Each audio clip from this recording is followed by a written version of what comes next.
இறை இயேசுவில் பிரியமுள்ள மாதா தொலைக்காட்சியின் அனைத்து நிகழ்ச்சிகளையும் ஆவலோடு பார்த்து கொண்டிருக்கிற அன்பு நேயர்கள் அனைவருக்கும் இனிய இரவு வணக்கம். ஒவ்வொரு நாளும் இந்நிகழ்வின் வழியாக நமது நல்வாழ்விற்கு தேவையான பல நல்ல சிந்தனைகளை நாம் தெரிந்து கொண்டிருக்கிறோம்.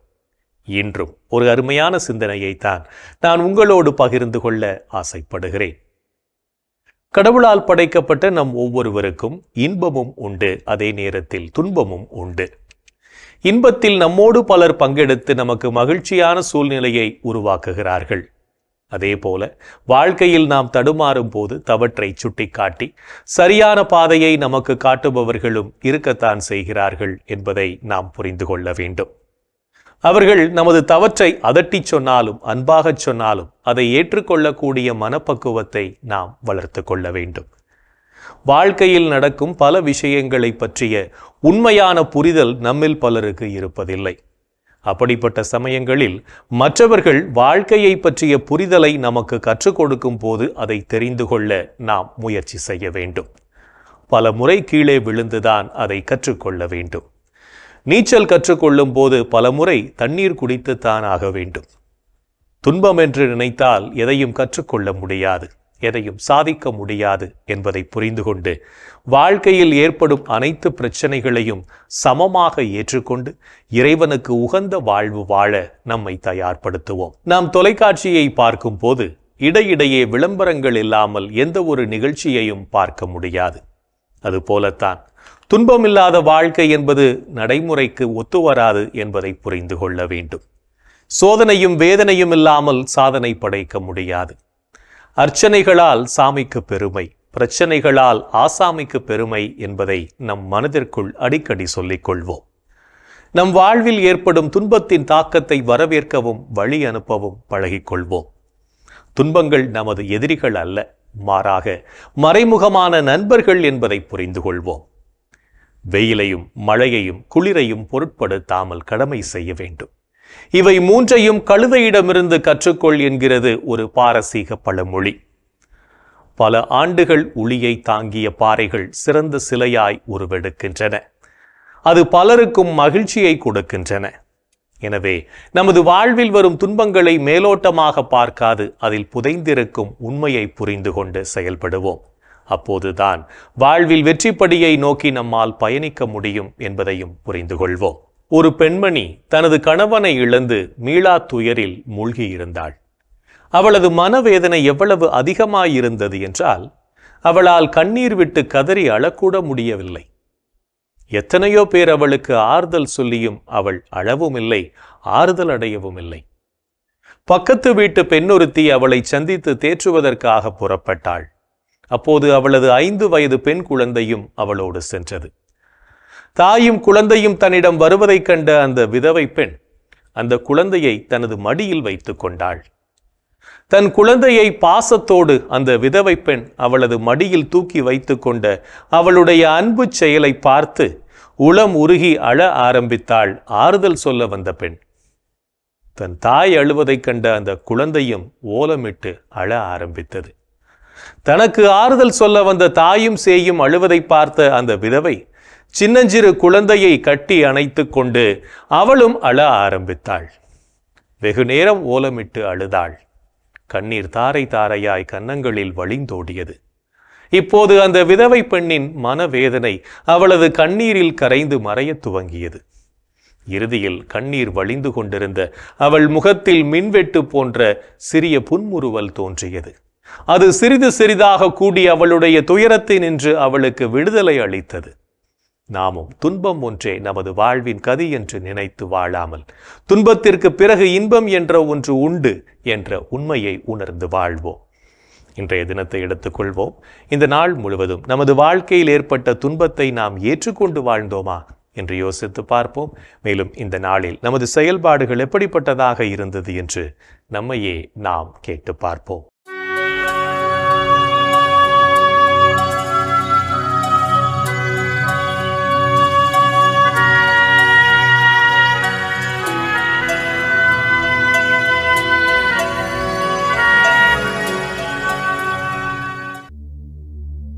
இன்று நீங்கள் செய்த செயல்களில் நீதியை நிலைநாட்டினீர்களா? நீதியை நிலைநாட்டுங்கள், நேர்மையை கடைபிடியுங்கள். நான் வழங்கும் விடுதலை அண்மையில் உள்ளது. இன்று நீங்கள் கடவுள் மீது நம்பிக்கை கொண்டீர்களா? விழிப்பாயிருங்கள், நம்பிக்கையில் நிலைத்திருங்கள், துணிவுடன் நடந்து கொள்ளுங்கள், வலிமையுடன் செயல்படுங்கள். இன்று நீங்கள் செய்த செயல்களை நல்ல மனதோடு செய்தீர்களா? முணுமுணுக்காமலும் வாதாடாமலும் யாவற்றையும் செய்யுங்கள். அப்பொழுதுதான் நீங்கள் நெறி கெட்ட சீரழிந்த தலைமுறையினரிடையே குற்றமும் கபடுமற்றவர்களாய் கடவுளின் மாசற்ற குழந்தைகளென திகழ்வீர்கள். இன்று நீங்கள் உங்கள் நலனில் மட்டும் அக்கறை கொண்டு வாழ்ந்தீர்களா? நீங்கள் யாவரும் உங்களை சார்ந்தவற்றிலல்ல, பிறரை சார்ந்தவற்றிலேயே அக்கறை கொள்ள வேண்டும். இன்று நீங்கள் உங்கள் வீட்டில் உள்ள முதியோரை மதித்து நடந்தீர்களா? முதியோரிடம் கடுமையாயிராதே, அவர்களை தந்தையராக மதித்து ஊக்குவி. இன்று நாம் இறைவனுக்கு ஏற்புடைய செயல்களை செய்திருந்தாலும் சமயங்களில் இறைவனுக்கு எதிராகவும் செயல்பட்டு அவருடைய அன்பிலிருந்து பிரிந்து சென்றிருப்போம். அத்தகைய தருணங்களுக்காக மனம் வருந்தி மன்னிப்பு கேட்டு மனத்துயர் மன்றாட்டை ஜெபிப்போம்.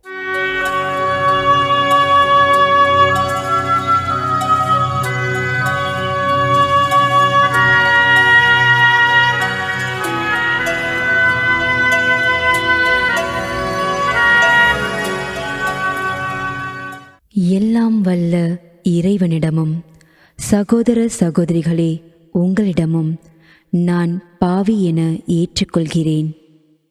ஏனெனில் என் சிந்தனையாலும் சொல்லாலும் செயலாலும் கடமையில் தவறியதாலும் பாவங்கள் பல செய்தேன். என் பாவமே, என் பாவமே, என் பெரும் பாவமே. ஆகையால் எப்போதும் கன்னியான புனித மரியாவையும் வானதூதர் புனிதர் அனைவரையும் சகோதர சகோதரிகளே உங்களையும் நம் இறைவனாகிய ஆண்டவரிடம் எனக்காக வேண்டிக்கொள்ள மன்றாடுகிறேன். ஆமேன்.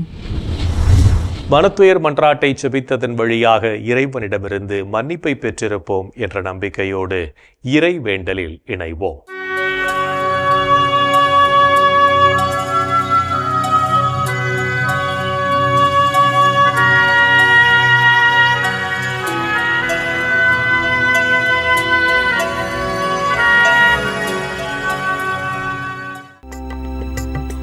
இறைவா இறைவா எமக்கு துணை புரிய வாரும். ஆண்டவரே எமக்கு துணை புரிய விரைந்து வாரும். தந்தைக்கும் மகனுக்கும் தூய ஆவியாருக்கும் மாட்சி உண்டாவதாக. தொடக்கத்தில் இருந்தது போல் இப்பொழுதும் எப்பொழுதும் என்றென்றும் இருப்பதாக. ஆமென்.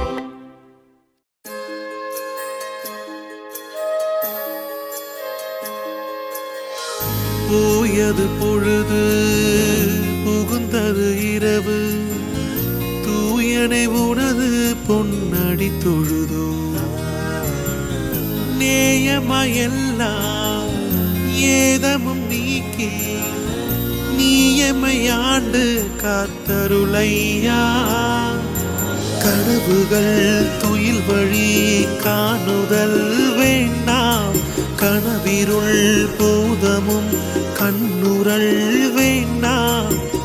சினமுறு பகைவர் முரணலாம் வெல்வார், ஈனமும் உடலில் அணுகிடாது அருள்வார். ஆதியம் தந்தாய் அருள் புரிவீரே, அமலன மகனே அருள் புரிவீரே. ஜோதியே உருவாம் தூயாவியாரே, தொழுதனம் உமதடி அருள் புரிவீரே. ஆமென் ஆமென் ஆமென்.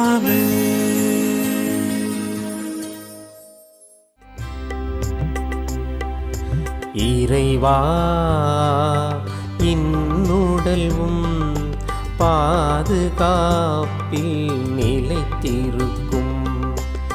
இறைவா என்னுடலும் பாதுகாப்பில் நிலைத்திருக்கும். இறைவா என்னை காத்தருள்வே, உம்மிடம் நான் அடைக்கலம் புகுந்துள்ளே. நான் ஆண்டவரிடம் நீரே என் தலைவர், உம்மையன்றி வேறு செல்வம் எனக்கு இல்லை என்று சொன்னேன். பூவுலகில் உள்ள தூயோர் எவ்வளவோ உயர்ந்தோர், அவர்களோடு இருப்பதே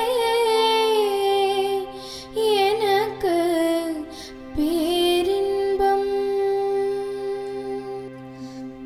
வேற்று தெய்வங்களை தொழுவோர் தங்கள் துன்பங்களை பெருக்கிக் கொள்வர். அவற்றுக்கு செலுத்தப்படும் இரத்தப் பலிகளில் நான் கலந்து கொள்ளேன். அவற்றின் பெயரை கூட நாவினால் உச்சரியேன். ஆண்டவர் தாமே என் உரிமை சொத்து, அவரே என் கிண்ணம். எனக்குரிய பங்கை காப்பவரும் அவரே.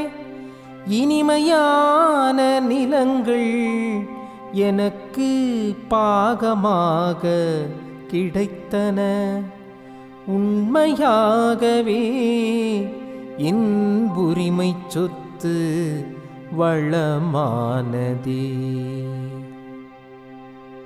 எனக்கு அறிவுரை வழங்கும் ஆண்டவரை போற்றுகிறேன்.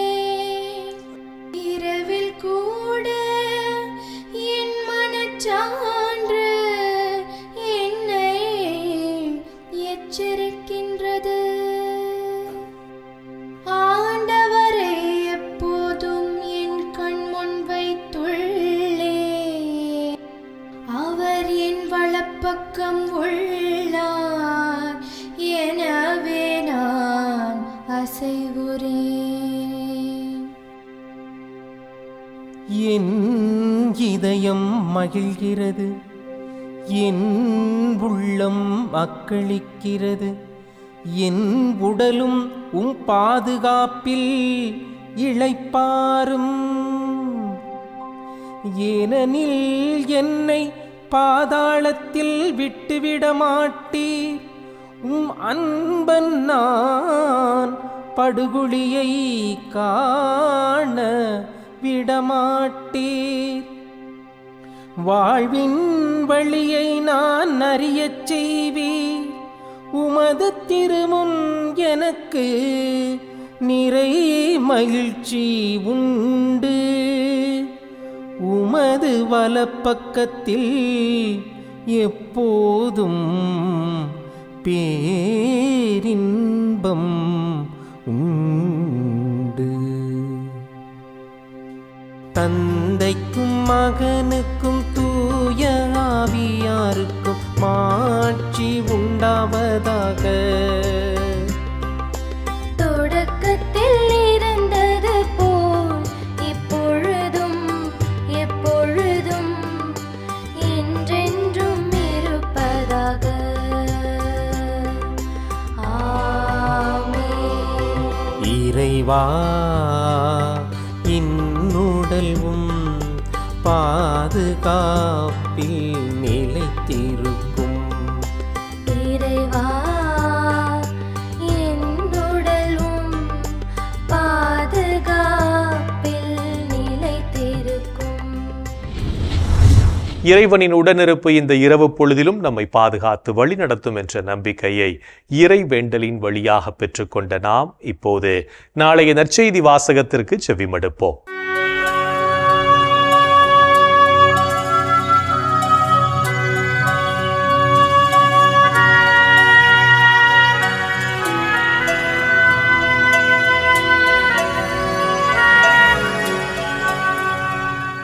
நாளைய திருப்பலி வாசகங்கள். முதல் வாசகம் திருத்தூதர் பவுல் தீமோத்தேயுவுக்கு எழுதிய 2ஆம் திருமுகத்திலிருந்து வாசகம். அதிகாரம் 3, இறை வார்த்தைகள் 10 முதல் 17. பதிலுரை பாடல். திருப்பாடல் அதிகாரம் 119, இறை வார்த்தைகள் 157, 160 முதல் 161, 165 முதல் 166 மற்றும் 168. மார்க்கு எழுதிய தூய நற்செய்தியிலிருந்து வாசகம். அதிகாரம் 12, இறை வார்த்தைகள் 35 முதல் 37 வரை. அக்காலத்தில் இயேசு கோவிலில் கற்பித்துக் கொண்டிருக்கும்போது, மெஸ்ஸியா தாவீதின் மகன் என மறைநூல் அறிஞர் கூறுவது எப்படி? தூய ஆவியின் தூண்டுதலால் ஆண்டவர் என் தலைவரிடம், நான் உம் பகைவரை உமக்கு கால்வனையாக்கும் வரை நீர் என் வலப்பக்கம் வீற்றிடும் என்று உரைத்தார் என தாவீதே கூறியுள்ளார். தாவீது அவரை தலைவர் என குறிப்பிடுவதால் அவர் அவருக்கே மகனாய் இருப்பது எப்படி என்று கேட்டார். அப்போது பெருந்திரளான மக்கள் இயேசு கூறியவற்றை மனமுவந்து கேட்டுக்கொண்டிருந்தார்கள். ஆண்டவரின் அருள்வாக்கு. கிறிஸ்துவே உமக்கு புகழ். ஆண்டவரே, உம் கையில் என் உயிரை ஒப்படைக்கின்றேன். ஆண்டவரே, உம் கையில் என் உயிரை ஒப்படைக்கின்றேன். உம்மையின் ஆண்டவராகிய கடவுளே, எம்மை மீட்டவர் நீரே.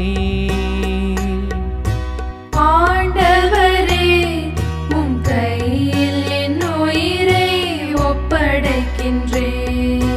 தந்தைக்கும் மகனுக்கும் தூய ஆவியாருக்கும் மாட்சி உண்டாவதாக.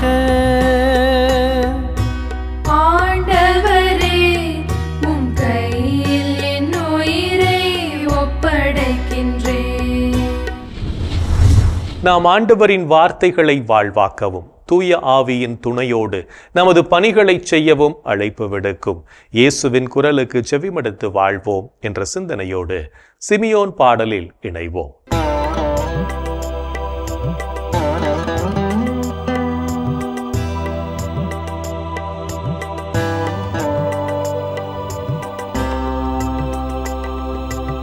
ஆண்டவரே, நாங்கள் விழித்திருக்கும் போது எங்களை காத்தருளும்.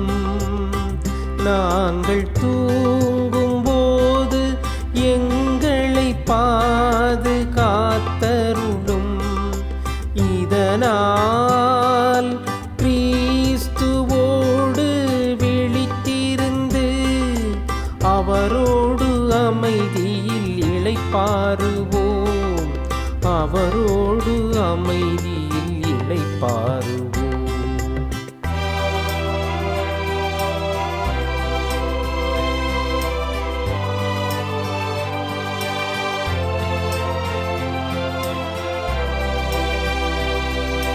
ஆண்டவரே, உமது சொற்படி உமது அடியான் என்னை இப்போது அமைதியுடன் போகச் செய்கிறீர்.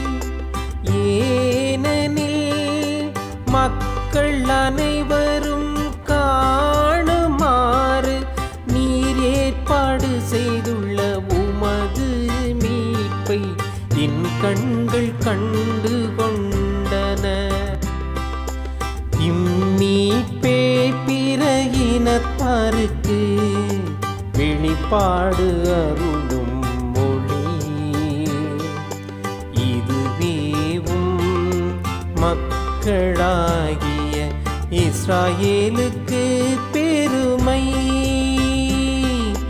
இஸ்ராயேலுக்கு பெருமை. தந்தைக்கும் மகனுக்கும் தூய ஆவியாருக்கும் மாட்சி உண்டாவதாக. தொடக்கத்தில் இருந்தது போல் இப்பொழுதும் எப்பொழுதும் என்றென்றும் இருப்பதாக. ஆமென். ஆண்டவரே, நாங்கள் விழித்திருக்கும் போது எங்களை காத்தருளும். நாங்கள் தூங்கும் போது எங்களை பாதுகாத்தருளும்.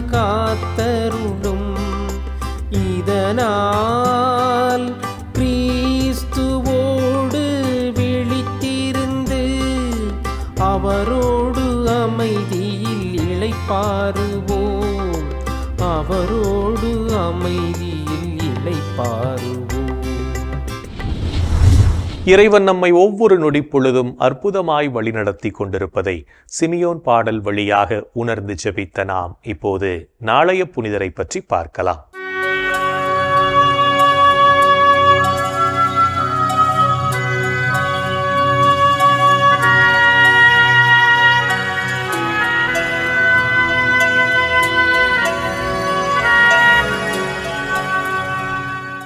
ஜூன் 5.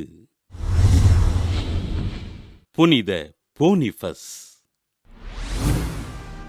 இங்கிலாந்து நாட்டின் கிரெடிக்டன் நகரில் வாழ்ந்த வசதிமிக்க குடும்பத்தில் கிபி 675 பிறந்தார் போனிஃபஸ்.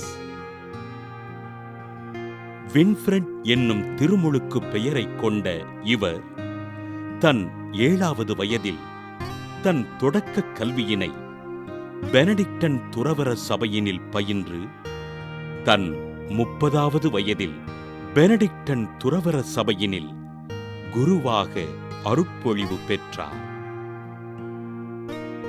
கிபி 719 ஜெர்மனி சென்ற அருட்தந்தை போனிஃபஸ் ஜெர்மனியின் பல்வேறு நகரங்களில் ஆண்டவரை அறிவித்து இறைப்பணிகளை ஆர்வத்தோடு செய்தார்.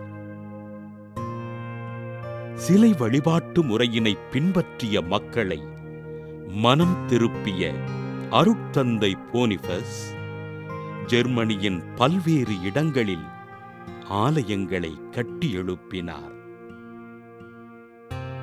போனிஃபஸின் கடின உழைப்பினையும் இறைப்பணியினையும் அறிந்த திருத்தந்தை 2ஆம் கிரகோரியார் கிபி 722 நவம்பர் 30ஆம் நாள் ஆயராக உயர்த்தினார். ஆயர் போனிஃபஸின் தூய்மையான வாழ்வினையும் போதனைகளையும் கண்ட ஜெர்மனி மக்கள் திருமுழுக்கு பெற்று கிறிஸ்துவினை ஏற்றுக்கொள்ள ஆயர் போனிஃபஸ் திருத்தந்தையினால் பேராயராக திருநிலைப்படுத்தப்பட்டார். ஜெர்மனியின் பவேரியா, துரிஞ்சியா, பிராங்கோனியா போன்ற பகுதிகளில் மறைமாவட்டங்களை உருவாக்கிய பேராயர் போனிஃபஸ் ஹாலந்து நாட்டிலும் இறைப்பணிகளை செம்மையோடு செய்தார். பல்வேறு எதிர்ப்புகளுக்கிடையே ஆண்டவரின் பணிகளைச் செய்த பேராயர் போனிஃபஸ் கிபி 754 ஜூன் 5ஆம் நாள் மதவெறியர்களால் படுகொலை செய்யப்பட்டார். புனித போனிபஸ் திருவிழாவினை கொண்டாடுகின்ற நாம் நமது மறைமாவட்டங்களுக்காகவும் ஆயர்களுக்காகவும் ஜெபிப்போம். புனிதர்கள் ஒவ்வொருவரும் தங்களது வாழ்க்கையின் மூலம் இறைவனுக்கு சான்று பகர்ந்து வாழ்ந்தவர்கள் என்பதை உணர்ந்தவர்களாய் நாமும் அவர்கள் வழியில் வாழ்ந்து இறை வழியில் பயணிப்போம் என்ற நம்பிக்கையோடு நாளைய தினம் புத்தகம் படித்து நமது அறிவை வளர்த்து கொள்ள முயற்சி செய்வோம். என் அன்பு சகோதர சகோதரிகளே, கடவுளுடைய மாபெரும் பராமரிப்பை நாம் எண்ணி பார்த்து அவரை நாம் போற்றி புகழ்வோம். இந்த நாளில் எத்தனை வகையான நன்மைகளை கடவுள் நமக்கு செய்திருக்கிறார். அப்படிப்பட்ட ஆண்டவரை நாம் வாழ்த்தி துதிப்போம். நமது நாட்டு தலைவர்களை நாம் எண்ணி பார்த்து அவர்களுக்காக சிறப்பாக ஜெபிப்போமா? எங்கள் அன்பை உருவான இயேசு ஆண்டவரே, அற்புதமான தலைவரே, மக்களுக்காய் நீர் உண்மையே முழுமையாக கொடுத்த தியாகத்தின் தலைவராய் நீர் இருக்கிறேன். ஆம் ஆண்டவரே, எங்களது தலைவர்கள் எல்லாம் மக்களுக்காக தங்களை அர்ப்பணிக்கக்கூடிய, மக்களுடைய தேவைகளை அறிந்து அவர்களுக்காய் எல்லா காரியங்களையும் செய்யக்கூடிய அற்புதமான தியாகம் நிறைந்த நல்ல தலைவர்களை நீர் எங்களுக்கு தாரும். எங்களது தலைவர்களை உமது ஆவியுடைய கொடைகளால் நீர் நிரப்பி ஆசீர்வதித்தரலும். அவர்கள் ஒவ்வொரு நாளும் மக்களை குறித்து கவலை கொண்டு எல்லா காரியங்களையும் நேர்மையோடும் அன்போடும் நியாயத்தோடும் மனித நேயத்தோடும் செயல்படுத்த தேவையான எல்லா வரங்களையும் கொடுத்தரலும். எங்கள் அன்பு அன்னையே, ஆரோக்கிய தாயே, எங்களது தலைவர்களுக்காய் பரிந்து பேசுங்கள் அம்மா. இந்த ஜெபங்களை எங்கள் ஆண்டவராகிய இயேசுவே உமது வல்லமையான திருநாமத்தின் வழியாய் இவை கெஞ்சி மன்றாடுகிறோம். ஆமென். என்று வாழும் உயிருள்ள இறைவன் தந்தை, மகன், தூய ஆவியார் நாம் அனைவரையும் நிறைவாக ஆசீர்வதிப்பாராக. ஆமென். இந்த ஜெபத்தின் வழியாக இறை அருளும் ஆசீரும் நம் மீது நிறைவாக பொழியப்பட்டிருப்பதை உணர்ந்திருப்போம். இறை ஆற்றலும் வல்லமையும் என்றும் நம்மில் தங்கும். அன்னை மரியாவும் நமக்கு உதவிகள் செய்வார் என்ற நம்பிக்கையோடு அவரின் துணை வேண்டி இந்த நிகழ்வை நிறைவு செய்யலாம். Good night.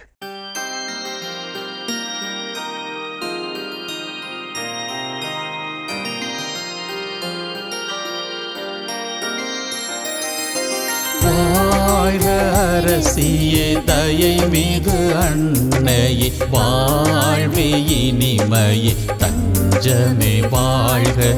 தாயகம் இழந்த ஏவையின் மக்கள் தாயே என்றும்மை கூவி அழைத்தோ. கண்ணீர் கனவாய் நின்றும்மை நோக்கி கதறியே அழுதோம், பெருமூச்செறிந்தோம். ஆதலால் எமக்காய் பரிந்துரைப்பவரே, அன்புடன் எம்மை கடைக்கண் பாரே.